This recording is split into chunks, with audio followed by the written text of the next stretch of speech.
Hey everybody, welcome to Before the Commit, episode 11. Holy crap.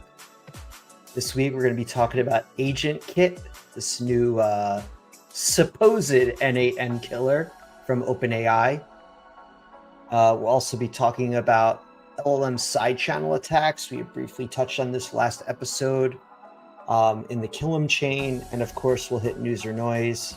Some interesting stuff going on right now with a NVIDIA competitor, the chip producer AMD getting in the AI game, and big investments being made by OpenAI. With me as usual, I have my friend Dustin Hillgartner. Hey Dustin, how's it going? Good. Besides me muting you at the moment you wanted to say something. And then It wasn't intentional. It was time to it was go something live. really funny and then muted me and then started the episode. Yeah, we were talking about glass chair mats before the episode started. What is a glass chair mat? It's a mat that's made of glass for your chair. It seems like such a flex. Why would you have a glass chair mat? It's Well, I kind of mean, just like, look at me, I'm not breaking it.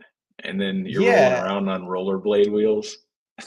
Well, if you've ever used a regular chair mat, they get discolored very quickly. They you know, if you have them on the ground, they don't stick well. They have like kind of like little nubs on them. They're meant to sit on top of carpet. So I have hardwood floors. It doesn't really work well.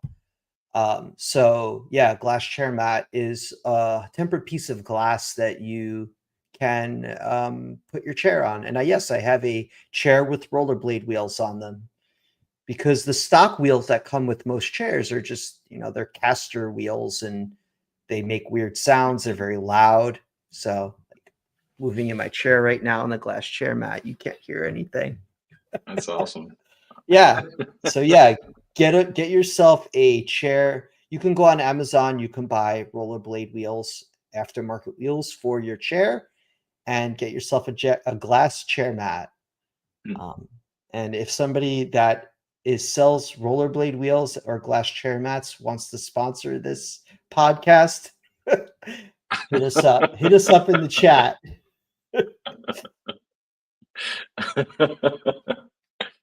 That's funny. So yeah, last week we were talking about looking at Agent Kit in the tool of the week, and this is a new offering coming out from OpenAI. And we did touch on something last week regarding everybody's getting in the coding game. Whether it be Google with Jules or Grok. I read something this morning that said Grok is going to be releasing their tool. I think it's called Codeflow. But it's still a rumor, but supposedly they're releasing something soon about an AI sort of recommendation agent or tool that's coming out. Meta does have their internal tool called DevMate. They may release that at some point. Obviously, we know about Claude from Anthropic. We know about Cursor, and OpenAI has their Codex tool. Amazon has Kiro. Yeah, exactly. So, but yeah, also like Amazon's not in the LLM game. My point was around, and maybe Cursor doesn't fall into this category. My point was around that the LLM providers maybe have realized that, like, if you build tools that force consumption of your models, that it's a better monetization model than solely relying on people using a chat interface. So any tool that is going to create consumption of your model will inherently cause you to have a better way to monetize your models, if you will. So it makes sense why a company would do that, and it makes sense why Agent Kit is appearing. And I would expect these other LLM companies to come up with more ways to force a consumption, because the money is probably not in talking to the model like via chat, you can only type so fast and make Yeah. so many queries. So anything that's going to accelerate the querying of the model is going to create more consumption and more usage of tokens. Yeah, yeah. I mean, and in very basic terms, it's like like the idea that you're going to be copying and pasting things back and forth from ChatGPT, has been eviscerated some time ago with some things that were built on top. But we're building more layers, more levels to this building, and eventually the tools that you thought are amazing because you don't have to copy and paste, now the agents will be using those tools, and you'll be talking to some higher level agent. So in my opinion is that the LLMs themselves are kind of commoditizing. Um, it's hard to tell the difference between the LLMs. I have certain LLMs that I believe are smarter than others, but surprisingly, I don't just use that LLM for everything. And the reason is because the tools built on top of the LLM and how well they integrate with that LLM and its particular personality or its particular nuances is is kind of is kind of where like the rubber meets the road in terms of quality. Um, you can't match that quality without that vertical integration. I think it's becoming clear because, in my opinion, when I ask a question to Grok, I find it smarter than all the other models right now, but I don't use it for coding. And the reason I don't use it for coding is because Claude Code is just way too integrated with Claude. And if Claude was just stupid and wasn't smart, then of course I wouldn't use it because I wouldn't be able to get the job done. But you know, it's like comparing, you know, Tesla to Einstein. It's like, you know, if one of them has a chainsaw and the other one has, a pair of scissors and you're going to cut the grass, you're going to pick the one with the chainsaw. Couldn't you use like an MCP to talk to Grok to have it also be a part of your coding flow? Like, Sure, but that's what I'm talking about mhm, is a coding agent, right? Like Cursor is, and I use this analogy a lot, I know, but it's like an Iron Man suit that you put around the LLM, right? With a bunch of tools. mhm, So it's like the LLM sitting in this awesome suit. It's Cursor, right? And it can do things like look through your files and edit files and diff them and do all kinds of and every coding agent has given it a particular set of tools. Now I'm sure at this point all the coding agents, you know, I'm sure in the beginning it was like radical departures from the norm each one, but I'm sure they've solidified down to a set of tools that all the coding agents across the different competitors, they have distilled it down. Like you need something that can read the files and find the files you're looking for very quickly. Probably need to have semantic search across the files as well as text search. You probably need, editing capabilities. Maybe they have certain integrations with Git or something because you're going to be doing a lot of Git stuff. There's a whole set of tools. And you might have sub agents because you can't just hand too many tools to one agent. So that's where the IP is. You know what I mean? That's where the IP is. It's not in using Grok versus ChatGPT. It's the tools that you build around it. It's the instructions you give it on how to use those tools and the A/B testing you do with prompts to distill your prompt down to whatever is getting you the best high numbers in whatever evaluations you're doing. Um, that's where all your effort and that's where you're going to differentiate yourself against someone when your agent is against another agent. Someone may say, well, why would Claude Code be better than Cursor, right? They both use Claude Sonnet or Claude Opus or whatever behind the scenes. Well, the answer is the set of tools that they've handed the mhm, agent. And mhm. the Anthropic engineers just have one hell of an advantage because they can go walk down the hall and talk to the Claude Sonnet engineers and say, "Hey, if you were to build some tools for your LLM, how would you build them?" Whereas the Cursor folks are probably just flying blind, and they can send some emails to Anthropic, and maybe Anthropic was very, very forthcoming with information. But now that Anthropic's competing with them, there might be like not as. All of a sudden now they're like, hey, maybe we're going to keep some secrets to ourselves. Who Mm-hmm. knows? So, I think that if you're not vertically integrated, you should get vertically integrated quickly. I think if you're someone like XAI, I hope you have something in the works that you're working on. If not, then maybe one of those projects like Klein or Kilo Code can be purchased or partnered with or something like that, because I feel like you need that vertical integration. It's more than the coding model, is what you're saying. There's tooling, there's an agentic workflow that's baked into these tools that, like you said, is the suit that's on top of, also because Claude Code is more than just Opus. It's also like this other thing sitting on top of Opus that's kind of I'd go chaining further. things together. I'd go further. I'd say even though some of the models are smarter than others, they've commoditized, and they're in a race and they pass each other for the lead occasionally. That I feel like the tools you give it, the suit that you give it, the application built around the LLM is everything. That's it. Like the model underneath really doesn't matter that much, at this stage in the game. Interestingly enough, there was, and this flew right under my radar. I don't know if you caught it, but 2 weeks ago, Anthropic released a Claude Agent SDK. And it says, last year we shared lessons in building effective agents alongside our customers. Since then, we've released Claude Code, an agentic coding solution that we originally built to support developer productivity at Anthropic. Over the past several months, Claude Code has become far more than a coding tool. At Anthropic, we've been using it for deep research, video creation, and note-taking, among countless other non-coding applications. In fact, it has begun to power almost all of our major agent loops.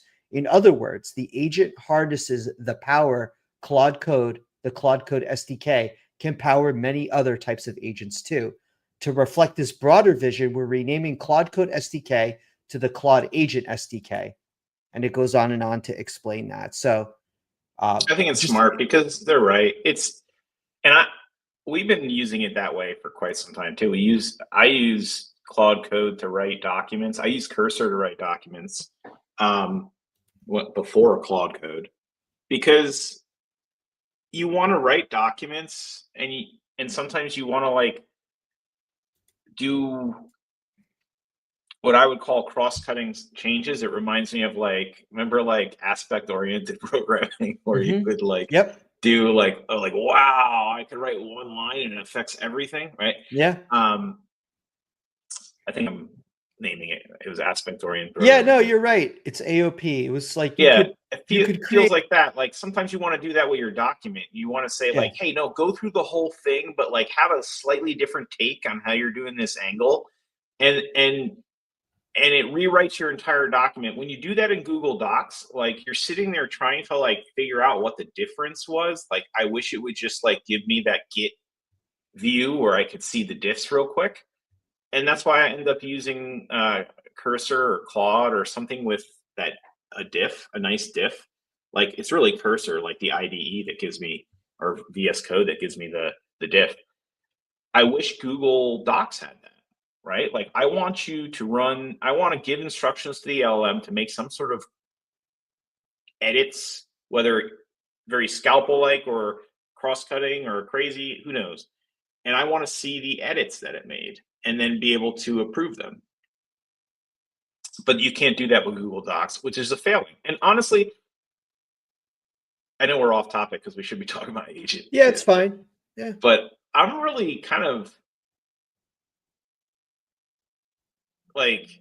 scratching my head about how Google can't figure out how to get into anything. They're all over every market. They should be winning, right? They should be doing document editing with agents. Imagine that they just had someone with an ear to someone with power at Google who could say, hey, why don't we make we make editing documents? People are using Cursor, people are using Claude. The answer is that either nobody has their ear, or they don't have anyone there who knows that people are using the tools this way. It's sad because they have all the capability to have made Google Docs a killer app by now with editing. We're using Google Docs every day with AI, but we have to copy and paste it, and it's sad.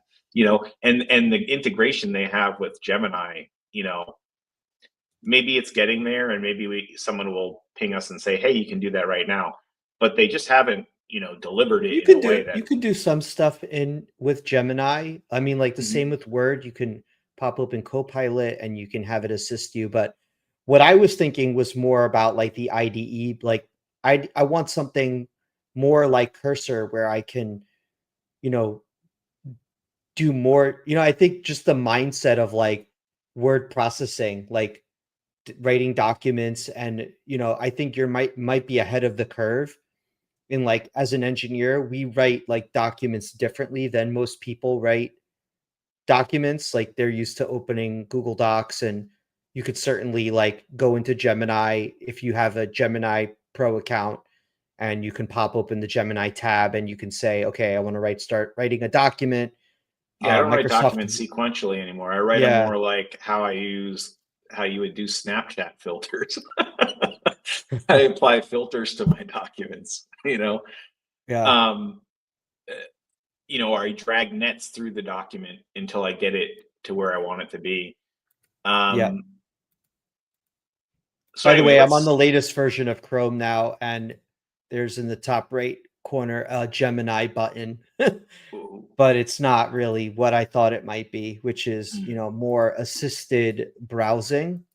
It just seems like a way to quickly access the chatbot, and you can add context to it. But other than that, it's not, I don't know. It doesn't seem very Well, interesting. even a blind nut, or even a blind squirrel finds a nut every once in a while. So I'm sure Google's going to stumble upon Yeah. something that will make sense. But Yep. I want them to do something awesome, but they've just been struggling to hit that wow factor. Yeah. I think the video stuff's pretty cool though. Mm-hmm. So at Agent Kit is a few things. There's this thing called Agent Builder, which I think is what most people have seen, and it's this drag and drop interface for creating agentic workflows. People have called it an NAN clone or killer or whatever you want to call it. I think it is an NAN clone to a great degree. It's clearly inspired by a lot of the features and things that NAN has.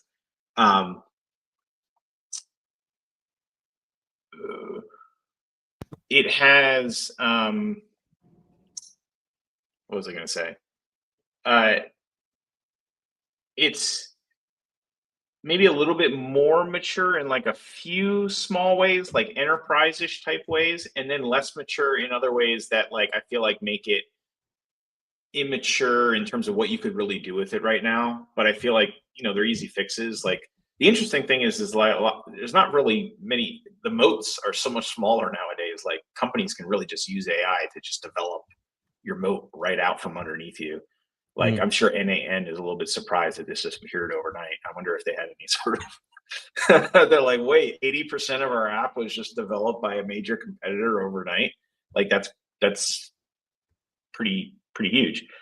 But it's missing things like that you would run in if you're a power user of NAN, like I've gotten to in the past. You would run into, like, for instance, the idea that you can't just drop down into Python. Like I just want like a multi-line text box where I can jam out a Python function because this transform is just too hard to do with, the silly, eval language it gives you or whatever. It doesn't have that. So you are forced to use SEM language or whatever it is, which you could probably do a lot with. And I'm sure someone much smarter than me can explain how, if you just did things a little bit differently, you might not need to use Python as much. But I think you find yourself in a bunch of places where the data just doesn't align in the right ways you needed to, and you need to do something in Python. Otherwise, you would need to drag like 4 boxes instead of doing it all in one function. Things like that. It's got these things called widgets, which are so. Take a step back. There's Agent Builder, which allows you to drag and drop boxes and create agentic workflows, branching off if statements, human user in the loop, things like that. There's ChatKit, which essentially is, how do you take the workflow that you just built and embed it in an app or embed it in a website, and it would be like a chat box, and you talk to this thing. And you can brand it and, theme it and things like that. Now, you don't have to go the ChatKit route. If you go the ChatKit route, it gives you a cool little workflow ID. You just plug the workflow ID into ChatKit, and boom, it's your app you just built. So it gets you to deployment very quickly as well, which is nice. But you're all baked into like OpenAI. You can't use other models or anything like that. But if you decide not to go the ChatKit route, you can just have it generate code. So behind all of this Agent Builder is an SDK, like their own agent SDK. And essentially what the Agent Builder doing when you drag and drop things like NAN is you're building something that you could have written in code. So you can actually drop out of it and say, just give me the code, and then just throw it in your IDE and start modifying it from there, which actually might be how it's useful, because a lot of those like agentic patterns you see, like the critique pattern where you have one agent working on something and another agent critiquing that, and they spin around in a circle until they both agree it's good. You can really kind of A/B test and really run fast in this type of environment, creating those types of patterns. And then when you're done, just drop it out the code, right? And then even though they lock you into OpenAI stuff, you're like one prompt in an IDE away from saying, you know what, get rid of this agent SDK and convert it to something else. And now you're off running with a different model. So I think that even though it doesn't let you use other models, if you're in their no code world where you're not doing any coding and you're going to deploy it in their ecosystem and, go the whole like, cradle to grave with OpenAI, like a non-engineer, then sure, you're locked in. But if you're a really smart engineer who's doing AI coding already, then they've given you enough already for you to quickly port this to another language immediately after you've built the workflow that you want. So I think it's great. I honestly think I'll end up using it. I felt bad doing this update on the episode because I feel like I need more time to really fully evaluate it. I feel like it's a little bit less mature than NAN, but I think it'll be successful because it's putting it into a lot of people's hands that are not engineers who need this type of tool to be able to develop. And I think it's a great tool for engineers as well to rapidly get something tested. And it has some really cool features. Like it has these things called widgets. So let's say you have a particular type of data. So let's say you're building like a travel agent. That's the one everyone does in the hello world, the AI world is the travel agent. Find me flights. Someone out there is making a real app to do that, and they're just like, I resent that. I'm never watching another episode of this. So widgets is like you can add like HTML CSS template. So you add an HTML CSS template with the little like handlebar carve outs for where your data would go, and then you teach it about this thing, and now anytime it comes up with this little object of data like your travel itinerary, it could put it in a cool little styled box in your ChatKit interface. So it really is just like component in like React in like Next.js or something like that. It's just the styling portion of it. You don't get put any logic in it. then uh, so all along the way, when you're dragging these agents down and giving them instructions and giving them the set of tools they have and the rags and everything like that, there's this connector registry where you can add MCP servers. There's a whole bunch of pre-populated like major integrations that they've set up already. You can add in your own. So I looked, you can add custom ones in there. Also, it has like RAG type connections that are integrated automatically. So, for instance, you can add like OpenAI vector stores. You can add like Google Docs and a whole bunch of other like drives that are out there. And they say they index them, vector index them, so that you'll be able to treat them like vector stores at that point, I guess. And so you can hand those things individually to agents, on a need by need basis. And the same with the MCP tools, etc. It has an area called evals, which, so just to rerun real quick, it has these things called guardrails too in the agent builder. You could drag the guardrails on, and it just has a bunch of things like you could give it a vector store and it does like a hallucination guardrail. So I think what it does is it checks your inputs against a vector store of your data, and then it comes up with like a probability that the thing in this response is a hallucination or not. And so I've seen this in other tools too. I think that's how like Bedrock guardrails work for hallucination as well. You give it a vector store, comes up with like a probability that there's hallucination. It has things like PII, moderation for like certain types of things you don't want it to talk about. A bunch of other types of guardrails, malicious intent, those types of things, jailbreaking, all those types of guardrails in there to stop people from doing that type of stuff.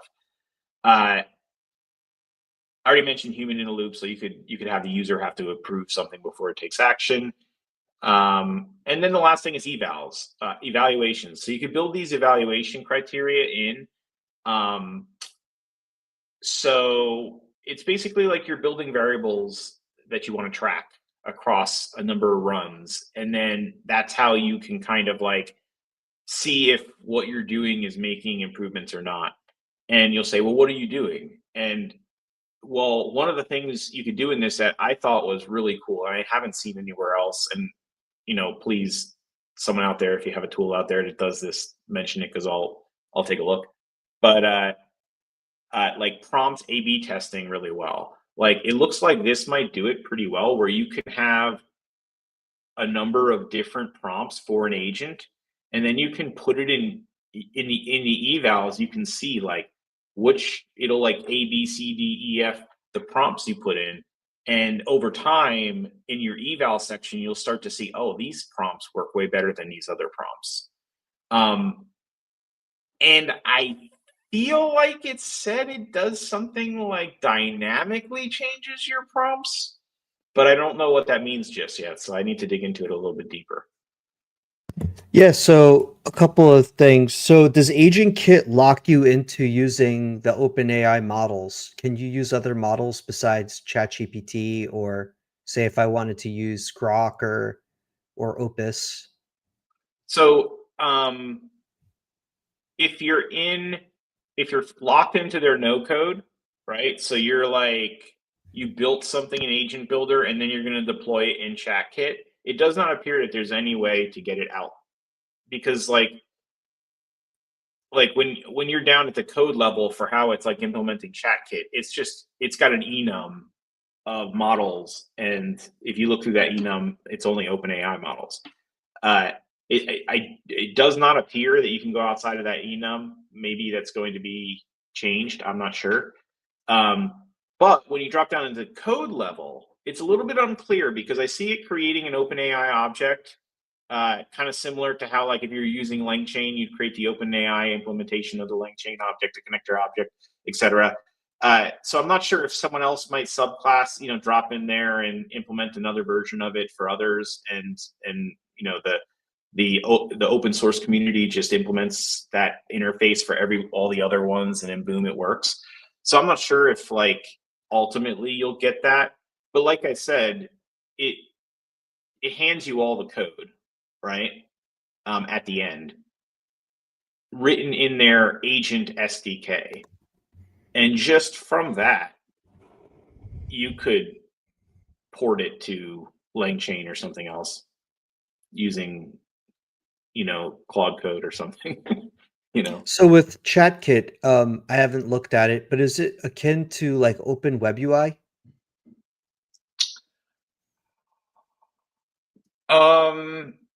I think Open Web UI is more open. Even though Open Web UI is not completely open, it forces you to buy an enterprise account if you want to take their branding off. You can't change their branding in any way. So it has to be fully branded Open Web UI if you want to use it openly. This is brandable, but I think it's like less. It's not. As far as I know, it's not open source. It's not like you can grab it and deploy it somewhere else. It's kind of like locked into their ecosystem in some way that's not entirely clear to me just yet. Having only played with it for a couple of days. So this is a solely cloud-based solution. There's no way to deploy this on your own infrastructure, like including the agents itself. I mean, you can Like, embed it in your app and in your website, and no, as I guess what I was saying is like if you're in a highly regulated environment, um, yeah. you Mhm. wouldn't be able to run the workflow like the compute of the agents are running inside of OpenAI's like platform, their cloud infrastructure.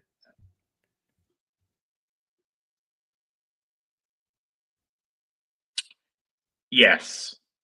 As Okay. far as I can tell, I believe that to be true because what you hand ChatKit is a workflow ID, right? So clearly it's referencing an ID from somewhere. I assume that's going to be a server, OpenAI, but honestly, I don't feel confident enough about that for you to bank on it. So like for um, example, like is N8N there an air seems gappable chat kit? I'm not yeah. certain yet. I don't think so. So like Me- N8N is seems a little bit more open in that you can use different models. It's not opinionated. It's not you can air gap it. you can run it on your own infrastructure. There's a cloud version of it, but you can also run Mhm. it inside of your own infrastructure. So, yeah, it seems like not exactly the same thing, but similar in some ways. I But think it it's doesn't mean a I think it's a play at the commercial. I'm sorry, a play at sort of the retail kind of no code market, whereas NAN was always kind of like an IT automation tool that evolved into all these really cool things. So mm, there was always much more of like you were in the engineering technical world already if you were using NAN, whereas like I think uh, Agent Kit is taking a little bit of this kind of trend of like a lot of non-engineers getting into this stuff. yeah, it's again, it seems like a way for somebody who is not familiar with N8N that might require a more advanced knowledge um to be somebody who's more attuned to the household name of OpenAI and ChatGPT to start playing around with these tools that may not be necessarily a power user and thus increase their consumption of the model itself. And I suspect that there will be a lot of other these LLM companies looking to do not necessarily this like kind of no code, low code type workflow drag and drop WYSIWYG solution, but more of these like consumption things. The other thing I thought that was interesting that you said, and I didn't realize it, but was that OpenAI has adopted MCP, which is kind of maybe I knew that happened, but it seems more out front here. It's funny, I said it, but it didn't occur to me how big of a statement I guess that is. I Yeah. don't know if they had dabbled in MCP before this, but it's the first time that it plainly has been hit me in the face that they are definitely using MCP at this point. So Mm. yeah, it looks like MCP has, possibly won the short-lived battle over who's going to be the protocol here.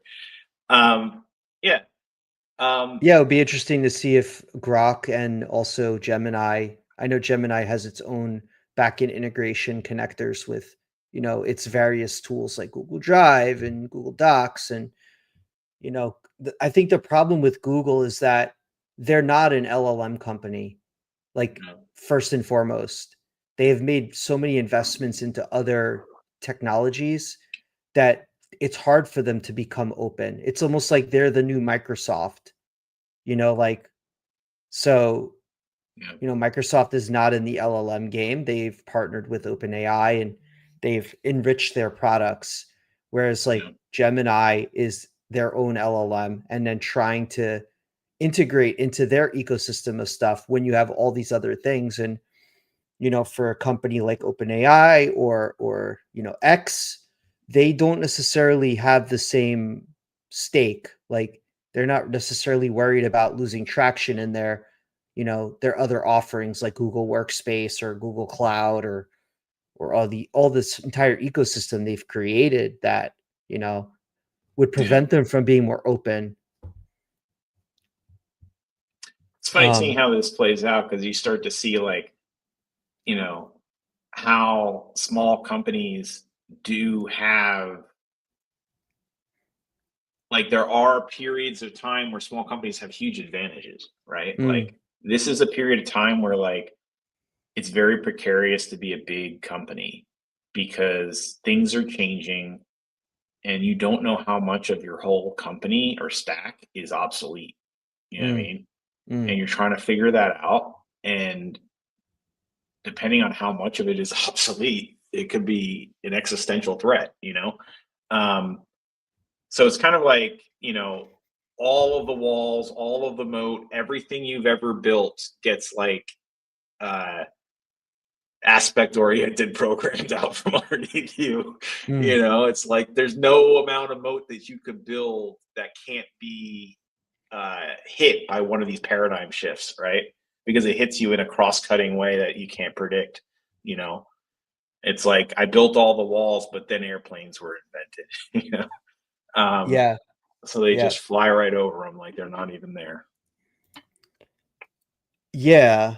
That's a good transition into news or noise. Not necessarily related, but I think for at least the better part of the last few years, Nvidia has been like the AI chip play that everybody kind of went down the road of. And Mhm. um, if you follow stocks or you're watching CNBC or Bloomberg today or Friday, you'll note that AMD stocks are on the rise. OpenAI cut a deal. Uh, they made major investments into AMD to build up more chips for AI compute, and supposedly OpenAI will have an option to buy as much as a 10% stake in AMD. Um, it also calls for supplying computing power um, up to 6 gigawatts. Then today there was a article in CNBC that Oracle is deploying 50,000 new AMD chips to its cloud. So remember, we're talking about that circular chart where there's this weird flow of money between OpenAI, AMD, and Oracle, that just circular loop. Um, Mm. yeah, so surprisingly, there's a bunch of chips getting deployed into Oracle's cloud after OpenAI made a significant investment into AMD last week. And I'm Mm. curious, I didn't look at the Oracle stock today, but I'm wondering if that's also on the uptick. I guarantee it. But yeah, so like the whole idea of like, okay, Nvidia has cornered the market on chips is really Mhm. not, there could be a small chip producer that's out there that can come up with some new scientific methodology of um, you know, being better at, a particular type of um, mathematical calculation that might be a key into the AI, speeding up AI using less power consumption. We talked last week around, mineral stocks are up this week, up today, because rare earth minerals are Mhm. required for chips. But say like some small business comes along and finds a way to use organic material, Yeah. that might be more easily reproducible, or quantum computing gets accelerated through some. So it's an interesting point that you bring up about small business disruption. And now is definitely a time where that is more valuable than ever, because moats just don't really exist right now. Yeah, it's interesting, and it's it's these moments where you watch like how the markets work that it makes them seem almost alive in the way that they react to certain situations, and you can watch them kind of flow. Um, and I think this is one of them where uh, you know people say, "Oh, well, is OpenAI has cornered the market?" But uh, it's tough to say. I don't really know enough about it one way, in all honesty, to be the jury here. But Mhm. I think that they've made a darn good chip. They've done a great job of being out ahead of the curve in terms of having all the distribution for it. There's a whole bunch of people out there who would love to be making a lot of chips right now, but they had to have think about this 10 years ago and built all the factories.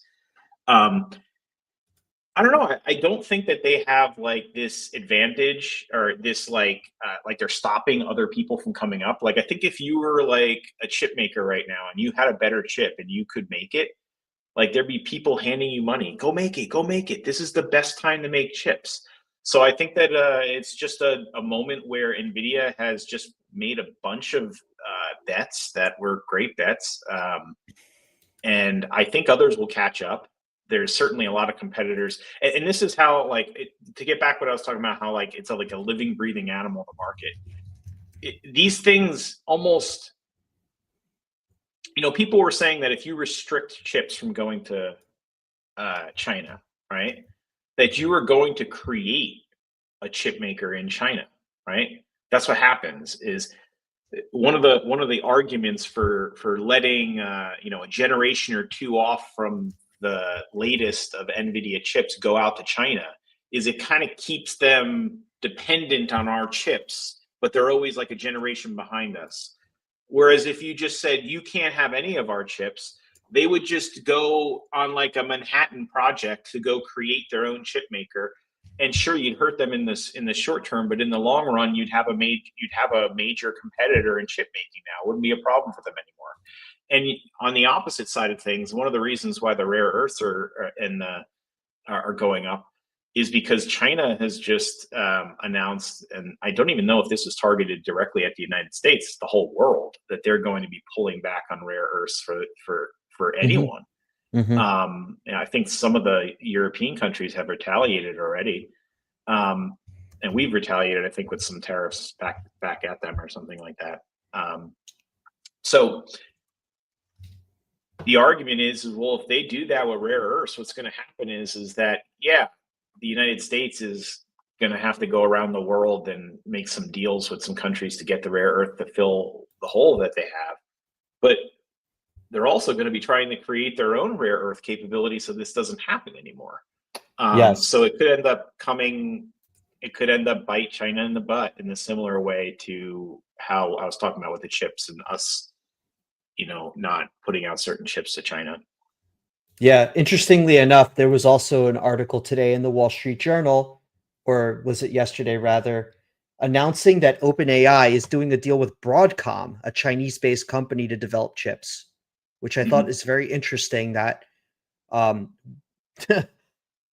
given all the things that you're talking about, the rally in the stock market around, the trade spat for rare earth minerals, um, custom AI chips, 10 gigawatts of power, and over the course of the next 4 years.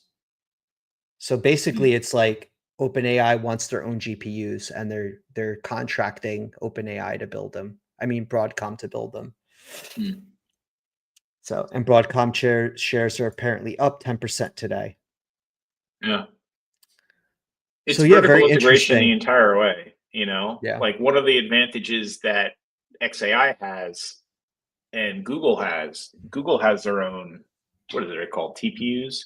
Um, like having the ability to create your own chips for yourself is a huge advantage too. Like we are just talking about how the IDE, the coding agent, um, built around the LLM is an advantage. Well, having the ability to design your own chips is an advantage too. Yeah.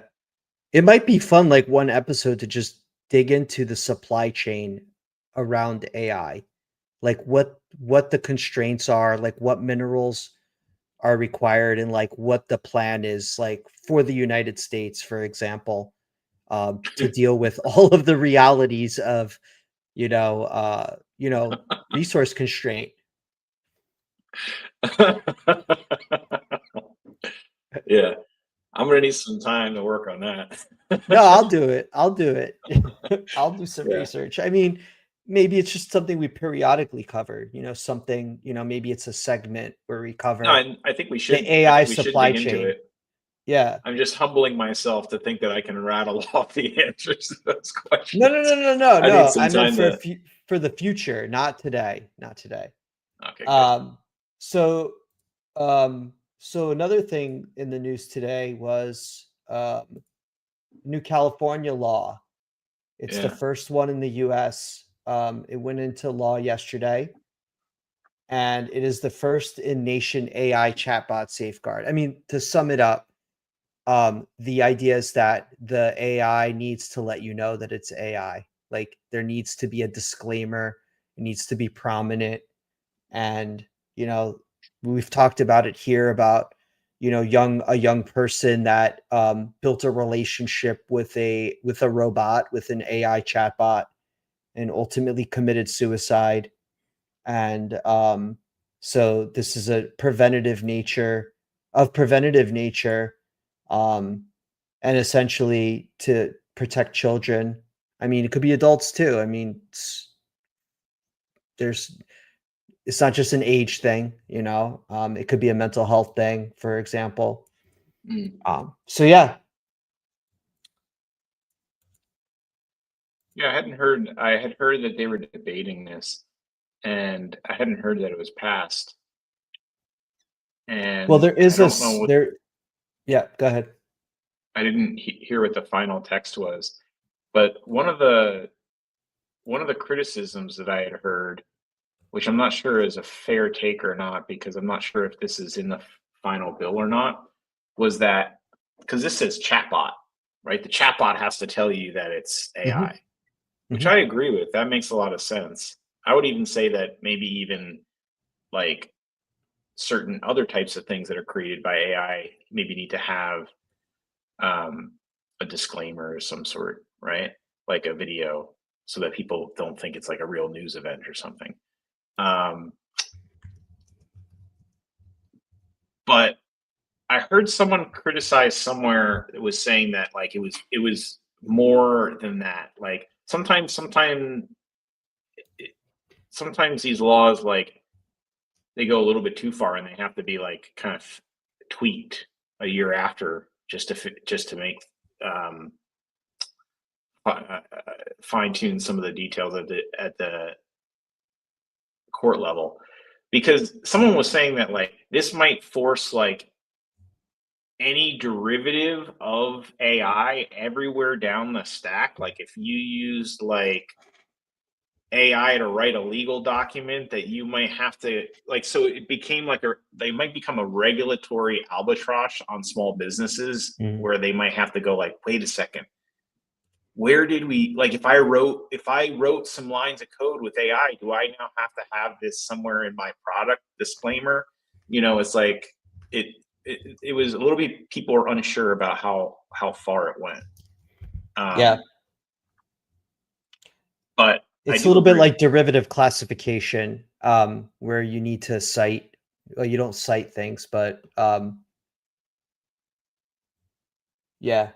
How much of what you're saying is written by AI? What percentage of it is? Do you need if it's a small percentage, do you even know what the mhm. percentage is? Are you now legally liable if there's a claim against you if you didn't properly know or say it was derived? Yeah. I read it as this is a chatbot thing. Like if you have a chatbot or some application that is communicating with a human, you need to let it know that there's not a person behind it and you're talking to a Absolutely, yeah. robot. Yeah. That makes a lot of Now, sense. is that enough for somebody? I mean, could a person know, like, for example, like, we've talked about in the future. I don't know if we talked about it here, but I Mhm. read something, it was a hot take. Uh, I'm not big into quoting hot takes, but somebody had made a theory that in the future, when you can buy a robot for home, right? And you can some of them can buy them now, that 50% of people will have a robot as a partner versus a human.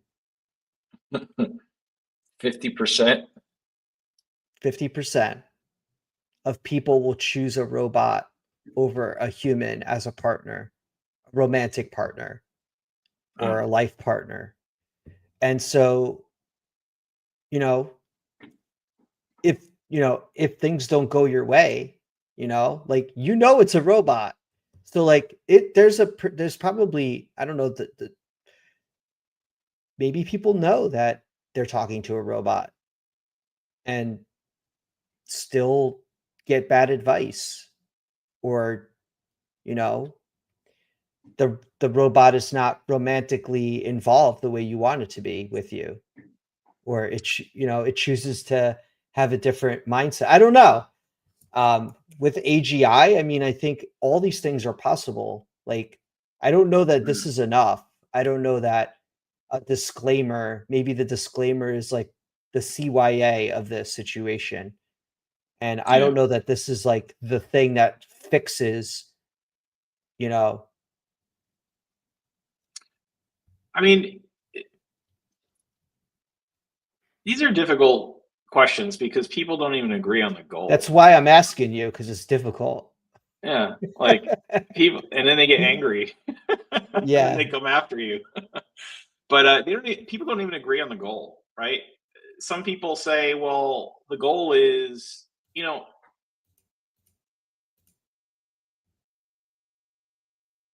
I think some people talk about it as if like you could ever eliminate this to zero, right? I think you do the best you can, right? Like I think seatbelts do a great job, and I'm sure if they built like an Iron Man suit, they could eliminate it to zero, but you couldn't afford the car or. Mhm. But so you make trade-offs. Like you say, okay, well, and then when people hear about that, say, well, how much misery is too much, right? Like even one misery is too much. And it's true, especially if it's someone that hit home. Uh, but like when you're making economics across a whole entire nation, like, you know, you there's diminishing returns at some point and you go broke if you try to go to zero on like if you like for instance there was countries that try to go to like I think they tried to do zero traffic deaths and they Mm. were dropping the speed limits down to like 25 miles an hour all over and then they saw that there was a downside to that Yeah, there's more accidents. economically and Oh yeah, people die when productivity goes down and people make less money and then inflation happens people die too. yeah, So it's yeah, like you're always making a trade-off one way or another and it's very yeah. very hard to even know all the variables that are being in play. So I think it's always an argument between the people who are like why aren't we keep on going until we get to zero and the other people who are like yeah but you're never going to get to zero and there's side effects and maybe some of those side effects are going to get worse over time. So Mhm. I think I agree with the chatbot thing, um, but I think that like they could go they could go crazy with this to the point where are you ever really going to truly apply it to books, right? Just apply it to books for a second, right? You know, like there's books that cause people to harm themselves too. Um, and I think that you Well, put a disclaimer in front of that I book, think right? I think If this it's is I think this is an institutional reaction to not being able to there's no the governments are probably under pressure, California in this instance, to do mm, something, right? yeah, Because if you write a book and it causes a death or you make a movie, there's a person there that you could point to. You could sue them. You could hold them accountable. But when it's a robot, are who are you going to hold accountable? The AI company? I mean, the government's making big investments into AI, and these things, they have some guardrails on them, but there's no regulation around it. There's no rules right now, right? It's all like a mhm, loose fabric, deep fakes and, you see the stuff with Sora 2 and, the defamation lawsuits and copyrights and, movies and music and all of these things that there's just it's happening so quickly. And I think this is I think it's a reaction, and there needs to be somebody to hold accountable. So by mhm, adding a disclaimer and requiring AI to have a disclaimer, you're starting to create some accountability somewhere, because if yeah, something should go wrong, you need to be able to turn to somebody, because the robot is you can't hold a robot accountable. You can't yeah, put it on a court, on a trial yet, right? You can't try a robot yet. Who's your maker? yeah, You know, yet. yeah. I So, mean, there are some that say that like there's already existing laws that cover everything with AI. It's just another type of automation. And there are maybe some filler for certain holes to make certain things less likely. Like, maybe there should be a disclaimer, there should be certain safeguards against people who are vulnerable and things like that. You know, I think there's reasonable things that should be done. And by the way, I think that the California law is, I personally believe there should be a nationwide law for this, because I think that it could be a nightmare if there's every state has its own law. Like if you look at how I think this is mentioned a few times already because it's like the easiest example in history. It was the when California had its own vehicle standard laws for emissions.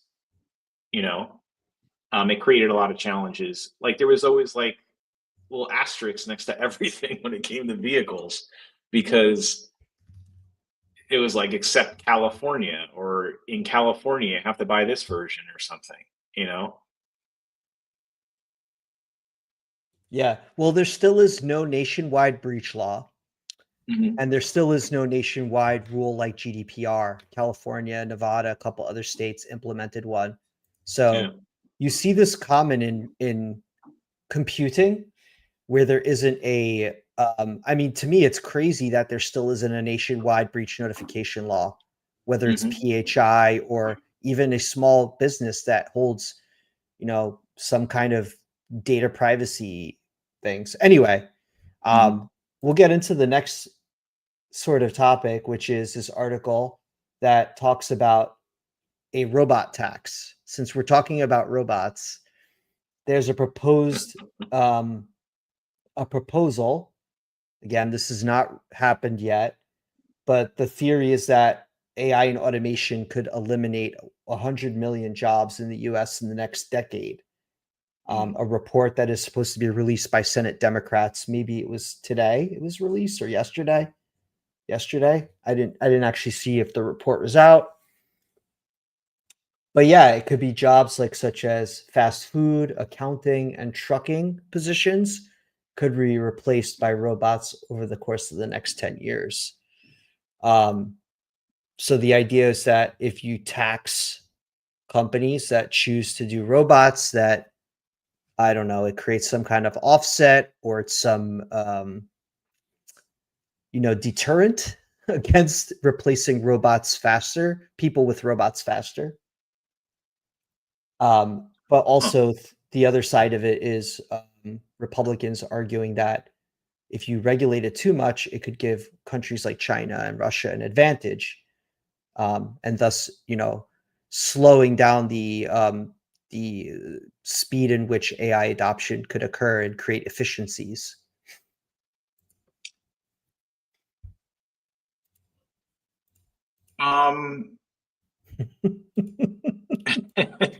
I mean, I think this is like one of those things where like politicians try to jump out in front of a story so they can get in the headlines about and appear and do something about something they don't know anything about yet.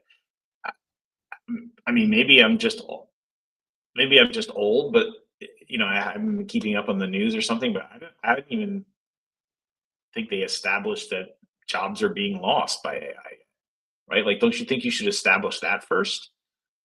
Like, Yeah, it's a bit of I'm prognostication. I'm starting to get to the opinion where I think jobs are going to be created by AI and not lost. Now I think there's going to be disruption, and I think that politicians will jump in and try to, depending on whether you look at it cynically or not, you're either going to say they're going to jump in and try to buy votes, or they're going to jump in and try to help people who are affected negatively. And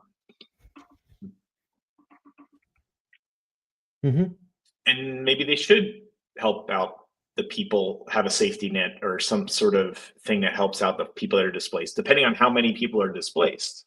But I think the first step is you measure how many people are being displaced. Well, right? yeah, it's a bit of an analysis, a bit of prognostication. I mean, all of this stuff is a guessing game. It says over the course of the next 10 years. So, Yeah. And I do think I mean, you already see some jobs being replaced by kiosks, like at stores where you used That's to, and true. I think At COVID McDonald's, accelerated right? some of this. I saw that. Well, You go to McDonald's, you can buy things fast that's just the food, workers in the back. even non-fast food places, things like, if you go to like Chili's or a Applebee's, your waiter doesn't even take your order necessarily. You don't pay Like the your waiter. airports now, right? They're all like those little Yeah, so scan like the what device. what then do you need a person to actually do? Cook the food, order the Mhm. food, and bring it to you. Yeah. So some of those jobs have already been like, how many people, I mean, like if I go to Panera Bread, I order on my phone before I even go into the store to the kiosk, and I just sit down at my seat and I wait for them to call my order and I eat. So there's nobody, I mean, every once in a while, an elderly person that doesn't know how to use their phone or a kiosk is going to go to the front table. But those are generational things that will get wiped out very quickly. And sorry to say that about your elderly people. But yeah, I mean, like there's definitely ways to quantify certain jobs being replaced. The truck driver thing, I mean, sure, like, will you have like the Tesla of like a tractor trailer? Of course. Yeah, you Yeah, self-driving but trucks. I mean, you're talking about like sort of creative destruction and tools being created that increase productivity. Like a good example would be like, wasn't upwards of like 80% of the United States employed in agriculture at one point? Yeah, So it's like all those jobs were lost, but yeah. somehow we're not at 80% unemployment, right? Well, I think the Because they hard all part got better jobs, I think the honestly. hard part is to know what jobs are going to be created next. So if you were I to just think if you were looking at the trucking industry, let's just take mhm, that for example. And there are, 100,000 trucking jobs. I'm just throwing that out there. And you could replace like 90% of the trucking jobs with a Tesla truck that can carry a load to drive from point A to point B, that doesn't need to sleep, that doesn't need to be paid, that doesn't unload anything. They just drive it from point A to point B. yeah. That's 100,000 jobs or 90,000 jobs that disappear what are those people going to do? So I think, yeah, other jobs can be created. I think the fear is like, what are those jobs? What are those people going to do? The people that have a career on getting a CDL license and, staying awake for long periods of Yeah, but a lot time. of those people own the trucks, right? So now you're talking about those people maybe owning 2 trucks and sitting at home, right? And monitoring the trucks on a computer screen. And maybe they get a 3rd truck now, you know? So it's like, uh, you don't know. There's like there Mhm, could, who mhm, knows how this happens, mhm, right? mhm. Like it could be a whole new industry that takes place that grows out of it. So I think that I'm not saying I know what's going to happen. I'm just saying that if you look at the past times in history where this has taken place before, where there's been some sort of like new technology or some sort of world event that has changed productivity in such a way or changed the market in such a way where it has, in this case, increased productivity a great deal, it always added jobs.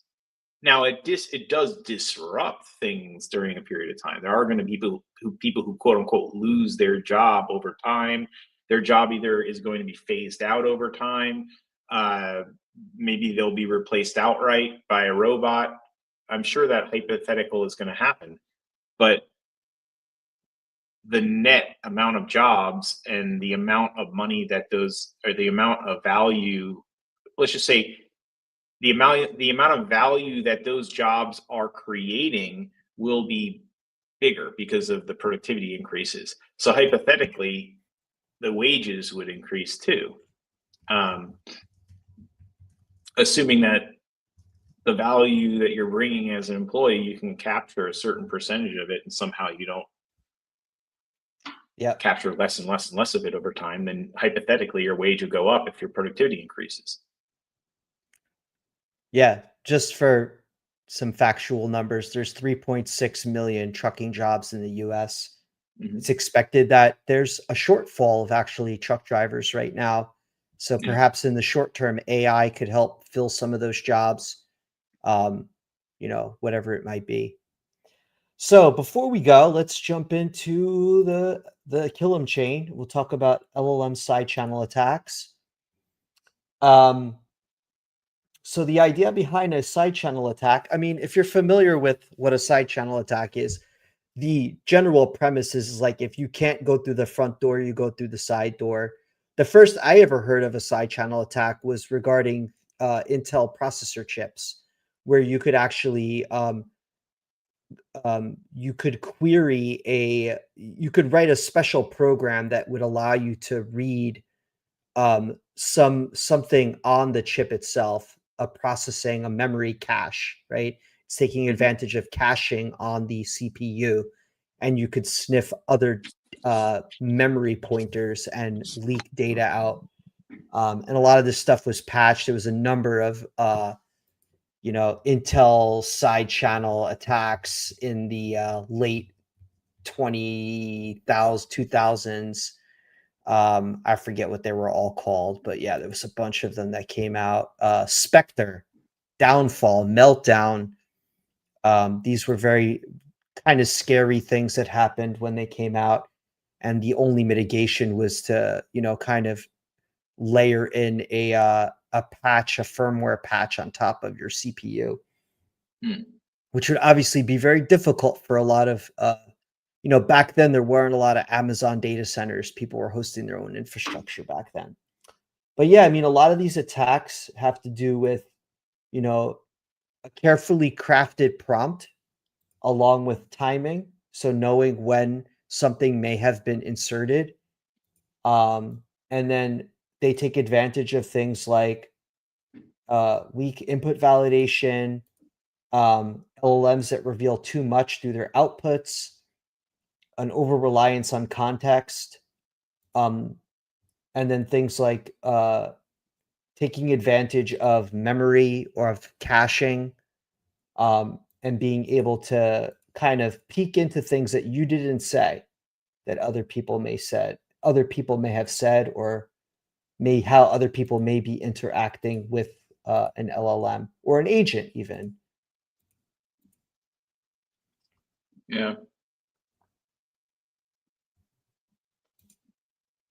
So imagine an LLM trained on hospital patient records. An attacker could use clever prompts to guess if someone's data was included, potentially exposing private health information without ever hacking a system.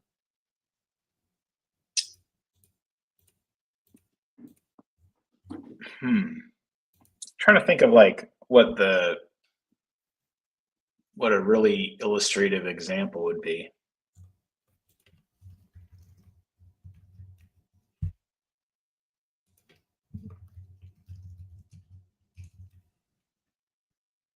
Um,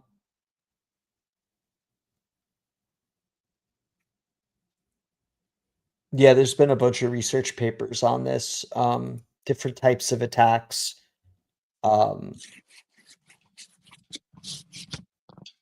Yeah, I mean, there's notable attacks on ChatGPT that have been done.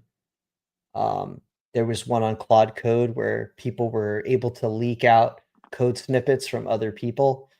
Hmm. Since been mitigated or patched. And this is similar to like where they would just repeat the same thing over and over, and then it would just run out of things to say. It would start dumping out Not memory or random necessarily. It could be things. a very well crafted.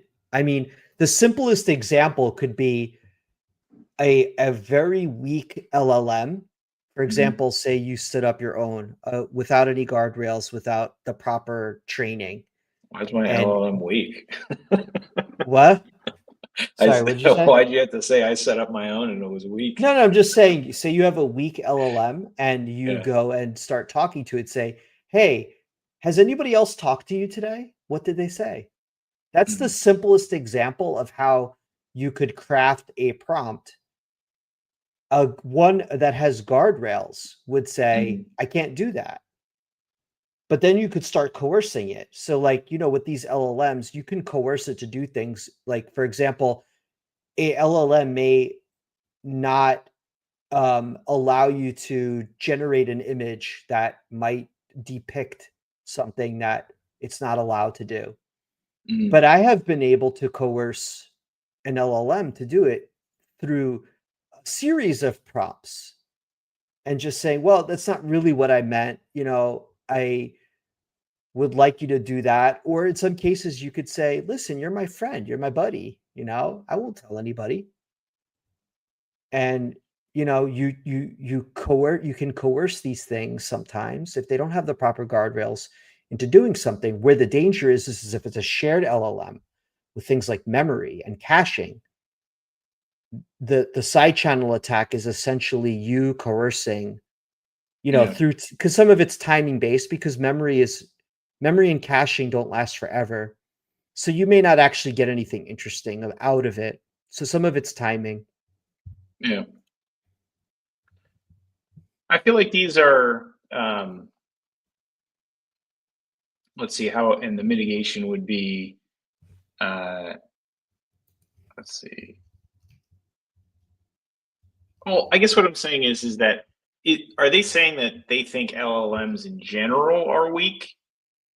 Or is No, this no. improperly configured or improperly designed setup? Like this is like don't do silly patterns. Like for instance, if you are implementing memory in your LLM, like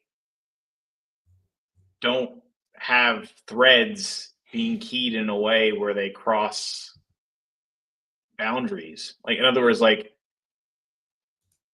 if this conversation thread is private to such and such, then don't share that thread with other, and same thing with caching. Like don't expose your own details through caches outside of a user boundary. You know what I'm saying? Like, in other words, like I can see how you could make a mistake, or I could see how if you were trying to design a system to leak data, you could do it through the cache and you could do it through the memory. But Yeah, with all of these things, Dustin, like mhm, they're not saying don't use LLMs. They're saying Like these are all the ways in which you need to secure your LLMs because these Yeah. attacks exist. No, I agree. Yeah. And it's not commonplace maybe for Mhm. all people to know that. So like if you're using a cloud-based LLM, Mhm. yeah, you shouldn't assume that all of these things are going to be secure. Like just because you use Bedrock or you use OpenAI or you Mhm. use Grok, like that may not be enough for your specific use cases. If you're in a highly regulated environment, it's not enough to just use Bedrock. You need to have the proper guardrails. You need to have an And LLM proxy. if you're auditing an application, like let's say you're part of an acquisition or you come in and on a project, you want to audit the security of an application that involves LLMs, you're going to want to key in on things like caching and memory because those are ways that data could cross laterally in across an RBAC boundary, right? Yep, Um, exactly. cool. Yeah, makes sense. And you're Yeah, saying that they would call that side channel. yeah. Side channel attack is where instead of you attacking the like getting access to the LLM itself, like Mhm. breaching the network and gaining access to the memory itself, you are able to gain access through this a side channel or a side door, not a back door, but a side door. And Yeah. again, it's a way of, for example, like if you could um in a web application, if you could somehow craft a API call and read somebody's local storage, you could or cookies, you could exfiltrate data from another person on a site. So you're not actually breaching a network. You're attacking it using an existing infrastructure that's in place, whether it be a CPU or an API, or in this case, chatting with the LLM to make lateral movements without actually breaching the network. And it's very sophisticated in that, like, you actually haven't broken the attack surface per se of a network to gain access to data that you're not supposed to see, like a boundary that was created. And the Yeah. attacks are very common in cases where like efficiencies have been created, right? In order to, for example, caching is an efficiency that is created, but you can use caching to exploit, right?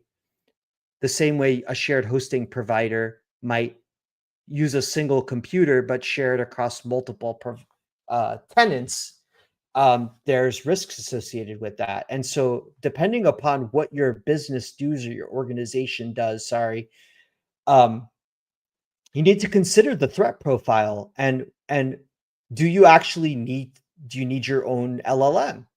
Because this might be a risk, right? It might be too risky to say, okay, maybe if somebody could do a side channel attack with somebody else in my organization, it's fine. But I don't want to put myself in at that level of risk with people who are not in my organization because the chances Mhm. are is that like somebody will develop a new worm or a new attack that this LLM is not capable of doing, right? Or defending against. And I'm not willing to take that risk. So I'm going to use my own dedicated LLM because side channel attacks are real. And, you know, there's always going it's like we talked about last week, that I don't. it I appears think as though it. LLM companies are patching these things like viruses because they're so sophisticated and there Yeah, isn't a but one size fits all. Mhm. I think that this is a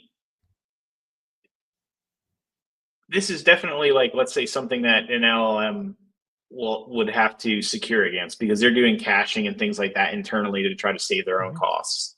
Mhm. But you don't escape this as a business by not using your own LLM, right? Because even when you're using OpenAI or using a third party LLM and you're making an API call, yeah, if they have a good security posture when it comes to caching and when it comes to memory and et cetera, they're going to be doing a good job behind the scenes at making sure they don't cross boundaries. But you're going to build caching and you're going to build memory on top of that. Mhm. because you're going to want to save costs. Like, Sure. why even send this to OpenAI if I've already answered it for one of my other users? Yep. And you're going to want to have memory. Hey, I want to have memory that's not just conversational memory. I want to have memory that's long-term memory. I want to remember what you talked about 3 years ago and say, hey, happy birthday. How's the wife and kids? So you build your own memory on top of it, right? So you're not going to escape this. The LLM has its caching and its memory, and then you're going to have your own caching and your memory built on top of it. You're going to have to make sure that you have good security practices around this area. Otherwise, you're just going to have your own side channel. Yeah, I guess what I was saying is like, no, you're not going to escape it. But when you make these decisions as like when an organization makes a decision about security, like you may decide, I need to air gap my entire infrastructure because I can't risk it being. It doesn't mean that you don't have vulnerabilities. You just mitigate a lot of vulnerabilities by air gapping it. So the idea behind segmenting your LLM gives you one step away from the side channel attacks. Certainly, if you have other types of data that you don't want other users seeing, then yeah, you introduce that risk as well. But what I'm saying is that like it may be enough to have a segmented, it may be one part of the equation, which is to separate yourself based off of, for example, in a highly regulated environment where you don't want that risk of crossing streams. But yeah, certainly you need to, that's not enough. Yeah. It's something that you take into consideration.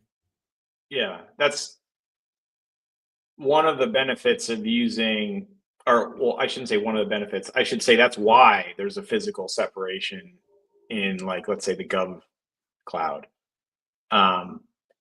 Because